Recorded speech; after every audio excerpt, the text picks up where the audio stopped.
Hi guys, কি অবস্থা সবার? ওয়েলকাম ব্যাক টু সিনে সুমন। তো দেখে ফেললাম সেই রোজার ঈদে মুক্তি পাওয়া রাজকুমার সিনেমার ট্রেইলার। তো এই ট্রেইলার দেখার পরে যেটা আমার এক বাক্যে মনে হলো যে এই ট্রেলারটা গত রোজার ঈদে মুক্তির আগে, সিনেমা মুক্তির আগে সোশ্যাল প্ল্যাটফর্মে ইউটিউব ফেসবুকে রিলিজ না দিয়ে খুব ভালোই করছে। এই সিনেমা মুক্তির আগে এই সিনেমার অনেক প্রমোশনাল কন্টেন্ট, যেমন গান আমি একাই রাজকুমার, তারপরে আরও কিছু পোস্টার, অনেক কিছু নিয়ে অনেক সমালোচনা হয়েছিল, যার জন্য পরিচালককে, প্রযোজককে ধুয়ে দেওয়া হয়েছিল। বিশেষ করে পরিচালক হিমেল আশরাফকে শাকিব খানের অফিসিয়াল গ্রুপে একদম ধুইয়ে দেওয়া হয়েছিল। সাকিবিয়ানরা এত লেভেলের সমালোচনা করছে যে সে রীতিমতো শাকিব খানের গ্রুপে পোস্ট করে মাপ চাইতে বাধ্য হয়েছিল। মাপ চাওয়ার পিছনে অনেক কারণও অবশ্য আছে, কারণ এই প্রোডাকশন হাউস ভার্সেটাইল মিডিয়া, তারপরে পরিচালক হিমেল আশরাফ অনেক রকম কথা দিয়ে ওই সময়টায় সিনেমা মুক্তির আগে, রোজার ঈদের আগে অনেক কথা দিয়ে অনেক কিছু রাখতে পারে নাই। যেমন একটা বড় হলো 28 মার্চ শাকিব খানের জন্মদিন উপলক্ষে তারা একটা ঘোষণা দিয়েছিল যে বুর্জ খলিফায় রাজকুমার সিনেমার ট্রেইলার দেখাবে, শাকিব খানরে স্পেশাল উইশ করবে, সেটা করতে পারে নাই। তারপরে আমি একাই রাজকুমার নামে একটা সস্তা একটা গান সাকিবিয়ানদের উদ্দেশ্যে ডেডিকেটেড করে বিশাল একটা সমালোচনার সৃষ্টি করছিল। সাকিবিয়ানরা রীতিমতো ধুয়ে দিছিল পরিচালক, প্রযোজক আর এই সিনেমা সংশ্লিষ্ট পুরো টিমকে। এমনকি তারা শাকিব খানকেও সমালোচনা করতে ছাড়ে নাই।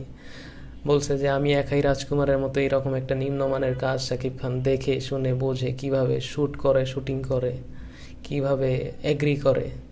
তো যাই হোক, মূল ঘটনায় আসি। এই অনেক সমালোচনা, আলোচনা জন্ম দেওয়ার পর রোজার ঈদে সিনেমাটা মুক্তি পায় এবং মোটামুটি একটা সুপারহিট, ভালো একটা টাকা ইনকাম করে, মোটামুটি সুপারহিট হয়ে গেছে। সিনেমার টাকা চলে আসছে সিনেমা হল থেকে। তো এখন সিনেমাটা ওটিটিতে রিলিজ হতে যাচ্ছে 13ই জুন। সো 13 তারিখ মুক্তি পাওয়ার আগে প্রোডাকশন হাউস থেকে আর বঙ্গ থেকে, সিনেমাটা বঙ্গতে মুক্তি পাবে, তো বঙ্গ থেকে একটা ট্রেইলার লঞ্চ করা হয়েছে, রিলিজ করা হয়েছে সোশ্যাল মিডিয়া। তো সেইটা দেখলাম। তো এই ট্রেইলার দেখার পরে আমার যেটা মনে হচ্ছে সেটা হচ্ছে এই ট্রেইলারটা সিনেমা মুক্তির আগে রিলিজ না করে খুব ভালোই করছে এই টিম। কারণ প্রমোশনাল কন্টেন্ট যেমন আমি একাই রাজকুমার, তারপর সিনেমার পোস্টার নিয়ে সমালোচনা, অনেক কিছুই ছিল। ওই সময় যদি এই ট্রেইলার, এই অ্যাভারেজ একটা ট্রেইলার, সিনেমাটা খুবই ভালো ছিল। আমি সিনেমা হলে দেখছি ফার্স্ট ডে ফার্স্ট শোতে, আমার কাছে খুবই ভালো লাগছে। কিন্তু ট্রেইলার কাটটা যে করছে এটা খুবই একটা নিম্নমানের কাটিং। যেমন কলকাতার SBF স্কাই মুভিজের ট্রেইলার, তারা একটু যদি নর্মাল মুভিও করে, তাদের ট্রেইলার ডিজাইনটা, টিজারের ডিজাইনটা খুবই এক্সট্রা অর্ডিনারি লেভেলের হয়। কিন্তু রাজকুমার এত একটা হাই বাজেটের সিনেমা হওয়ার পরও ট্রেইলার ডিজাইনটা দেখলে মনে হয় বাংলাদেশে কোনো নাটকের ডিজাইন ট্রেইলার। তো যাই হোক, এই ছিল আমার মতামত। আমার কাছে মনে হয়েছে এই ট্রেইলারটা সিনেমা মুক্তির আগে রিলিজ না দিয়ে ভালোই করছে। আর তো এই বিষয়ে এই ছিল আমার মতামত। এই বিষয়ে আপনাদের কার কি মতামত কমেন্ট করে জানান। আর ভিডিওটা ভালো লাগলে একটা লাইক দিয়ে আমার পেজটা ফলো করে, একই নামে সিনে সুমন নামে আমার ইউটিউব চ্যানেল আছে, সেটাও সাবস্ক্রাইব করে দিবেন।